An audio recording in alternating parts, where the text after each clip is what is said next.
Hey everyone, just want to start off by saying thank you for clicking and watching this video. This will be the first video in a series of videos with step-by-step instructions on how to build a Hell in a Cell. Building one of these cells takes me over 20 hours, and this video series will cover everything start to finish, including tools, materials, exact dimensions of everything. Secondly, I want to say that I'm not a YouTuber.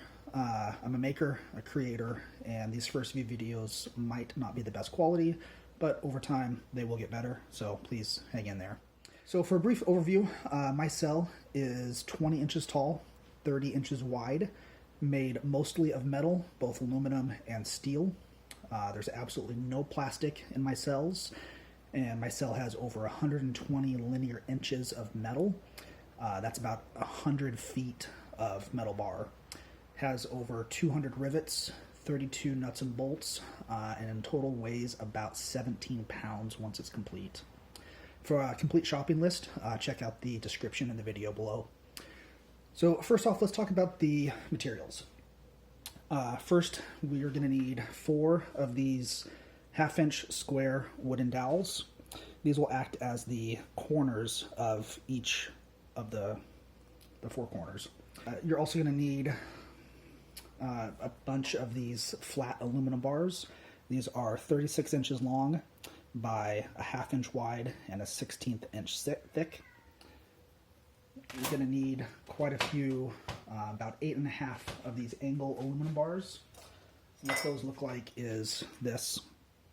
So this is called angle aluminum.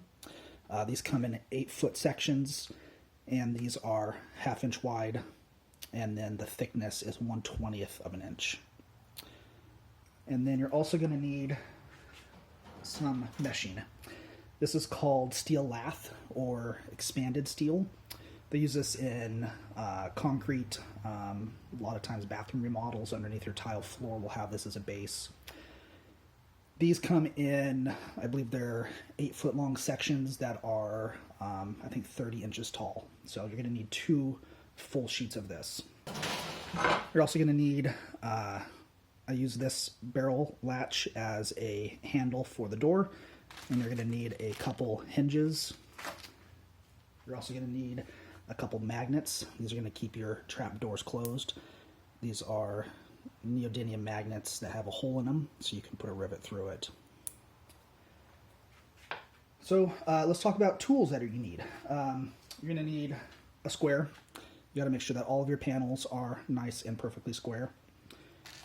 You're also going to need a long measuring device. I use a 2-foot long T-square. This makes it pretty easy to put it on the side of your cage. Make sure it's square. Mark out your length. Safety goggles or glasses are very important, especially when working with metal. Anytime you're cutting metal, grinding metal, filing metal, you're going to make sure that you're wearing those. You're going to need a hand file to knock off some of the burrs from when you cut it. A square. This is a square clamp used in like picture framing. You can put 2 metal bars into it, clamp them down, and then you can drill your holes. You're also going to need a riveter. This is a hand riveter. The way these work is it takes a rivet, and when you put this in here and then this through a hole in something, when you squeeze this, it draws this bar this way and squishes this metal outwards, creating a seal. So for example, once you have a hole in your piece of metal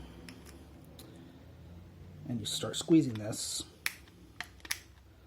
you can see that this is getting fatter and deforming until it breaks off. And then that's in there, that's not coming out. You can put multiple layers of metal across this. You're also going to need a pair of snips. These are offset angle 10 snips. These are used to cut this mesh down. Also going to need a marking tool. A Sharpie works really well. And then I also use a pneumatic riveter. This allows me to do a lot of these rivets. Again, there's over 200 of them. Just a squeeze of that, and this will do the riveting work without having to squeeze. The main premise of how we connect the metal bars together is by taking, clear a few of these things. So we'll take 2 pieces of aluminum angle and we'll stick them in the square and we'll put a hole in it, and then that will have a rivet through it. We'll also take this mesh backing, and before we put that rivet in, we're going to line this up.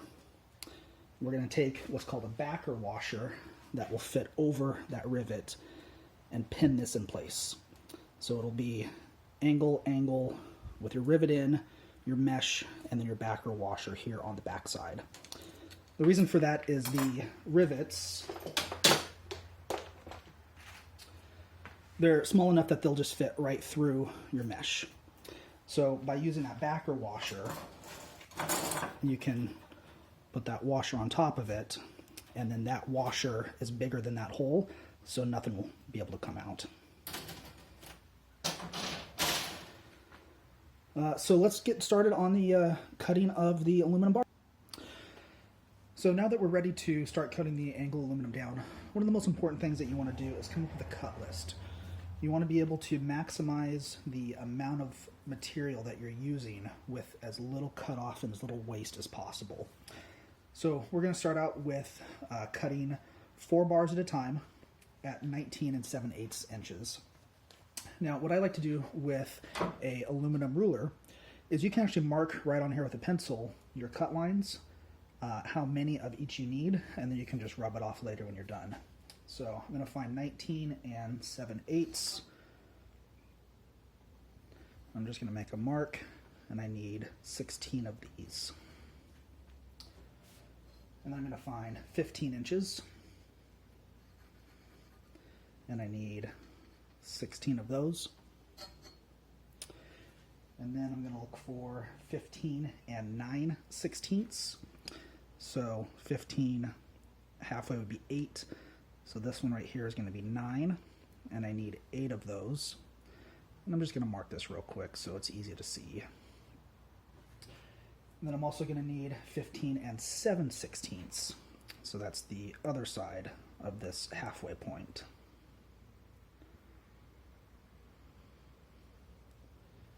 And I need 8 of those, and that's the 7/16. So we have 16, 16, 8, 8. So let's grab a bar, and we'll measure out, and we'll mark on these with a Sharpie because it's going to be a lot easier to see. So we're going to put this right in the end here, and we're going to come down here, and we need 16 of these. And I'm going to mark right on that line, just a hair to the right of it maybe, and then I'm going to say where I want my blade. If you cut on this side, you're going to be short, so I'm going to cut on this side. So my blade, when that comes down, the left hand edge of that blade is going to cut right along there. If I cut on this side, the curve of the blade, or the thickness of that blade, is going to make that too short. So first step is to cut 4 of those that length. So what you want to do is once you get those marked out,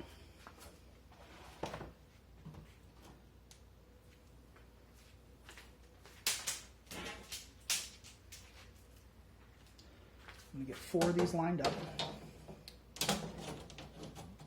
And I'm going to make sure that the ends of them are nice and square. And I'm going to put a clamp on the far end to make sure that they stay square.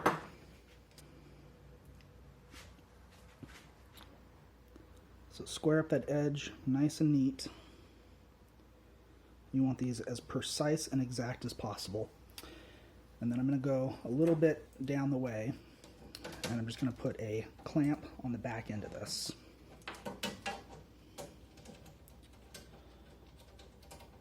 Tighten that down.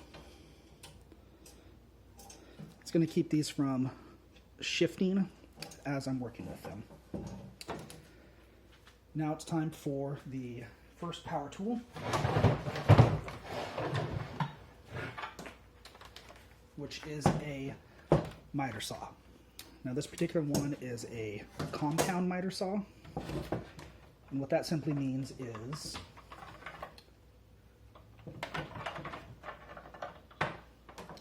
you can do compound cuts. So this saw cuts nice right angles like this. You can also unlock it and rotate this to cut 45, 18 degrees, any kind of angle that you need. And then the saw blade itself tilts this direction so you can do the compounds. So this one's already squared up. I want perfectly straight up and down, perfectly square. I want nice right angle cuts. In order to get repeatability with my cuts, I also want to use a stop block. So I'm going to bring my saw right up to the front here, and I'm going to grab a couple clamps. This is an F-style clamp. You clamp this in and then twist that to get it tight. So I don't want my table saw moving at all during this process. So I'm going to clamp this down nice and tight.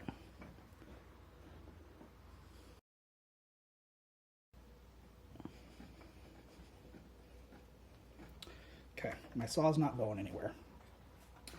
Now I want to take a couple blocks of wood and set up a stop. Because when you put your workpiece in here, the only way to really ensure that you're getting the same cut every time is by using a stop. So if you try and measure this, and then try and measure it again, and then try and measure it again, and then try and measure it again, you're going to end up with 4 pieces that are all just slightly different. By using a stop block system, every time you cut, you're going to slide this piece right up to these blocks, and when it stops, you cut. Slide it over, stops, cut, and you're going to end up with exactly the same size pieces. So let's get that set up. First, you're going to want to mark out where your blade is going to come down.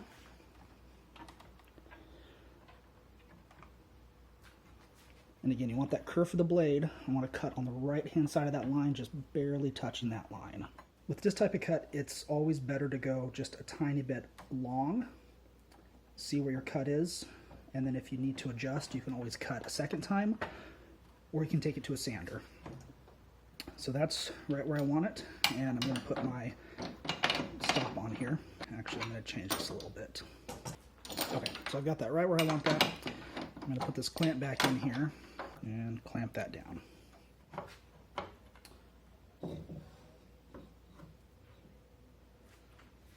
So now you want to move your blocks up, square these up on the end here, and then put another clamp on them. I'm just going to use one of these quick clamps here.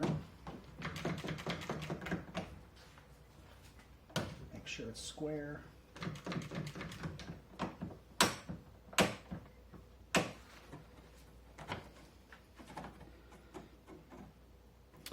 All right, let's give your cut repeatability. So every time you cut, you're going to slide up to that block, you're going to lock it down, and you're going to cut.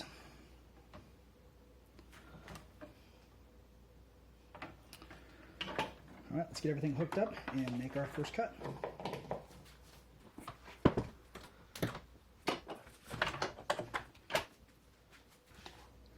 Safety goggles and earmuffs.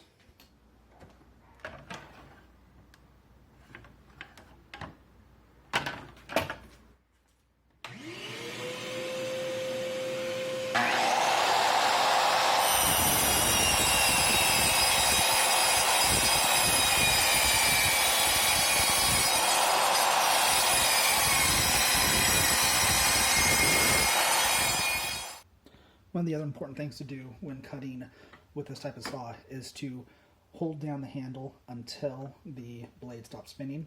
If you try and lift up, the blade can catch your material and fling it out. So once the cut's done, let go of the trigger and just wait for that blade to stop. So we have our first 4 bars. I'm going to go ahead and mark these as what they are, just because I don't want them to get confused. So I'm just going to put a 9, what is this, 19 and 7/8. And I'll set those aside. And it's time to slide down for the next cut. And this is in a way, so I'm going to slide this a little bit. Keep sliding this until it hits that stop block. Put your clamp back in. And we're ready for the next cut. I'm also going to put a couple of these shields up to try and keep these metal filings from going everywhere.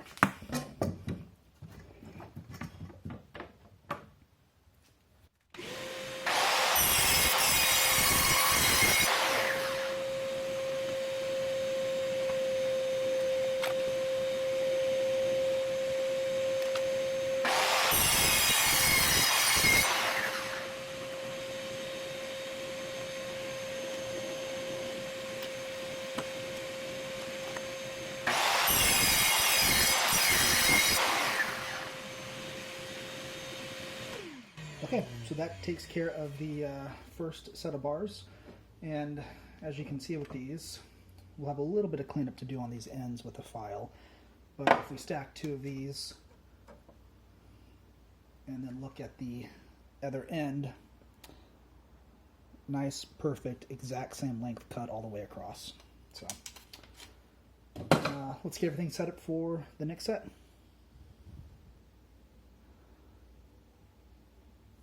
Okay, I've got everything readjusted. This is going to be 15 inches now. We're going to cut this bar down to that, and then we're going to cut a few more this length.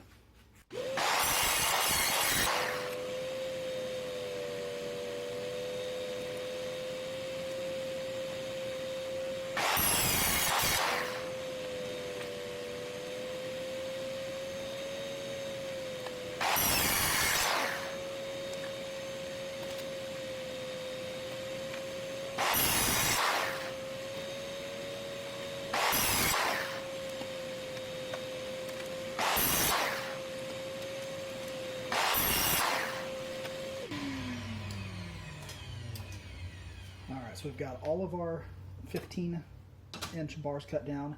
We have all of the 19 and 7/8 bars cut down. And that's about all the time we have for right now. Thanks.